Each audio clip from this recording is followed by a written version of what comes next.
જૂની શરદી એ માત્ર છીંક પૂરતી મર્યાદિત નથી.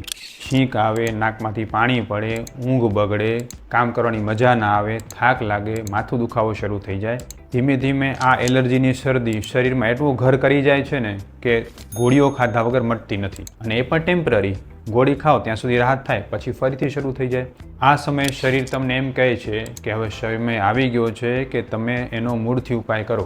શરીરમાં કફ દોષ વધતો જાય છે, વાયુ દોષ વધતો જાય છે, જેનું નિદાન કરવું જરૂરી છે. નિદાન કર્યા પછી યોગ્ય દવા કરવી જરૂરી છે. એટલે આવા પ્રકારની શરદીમાં માત્ર ને માત્ર એલર્જીની ગોળીઓ ગળવી એ સાચી ચિકિત્સા નથી, પણ આયુર્વેદ પ્રમાણે એ કફ દોષથી વધી છે કે વાયુ દોષથી વધી છે એ જાણી અને એને સાચી ચિકિત્સા કરવી જોઈએ. આના માટે મેં ઘણા બધા વિડીયોઝ બનાવ્યા છે, તમે જરૂર જોજો. અને સાથે એના માટે મેં એક ડિટેલ વિડીયો પણ બનાવેલો છે જે તમે ખાસ જોજો, અને એનાથી તમને માહિતી મળશે કે તમારે શરદી કેમ દૂર કરવી. તમારા સ્વાસ્થ્યની જવાબદારી મારા ઉપર.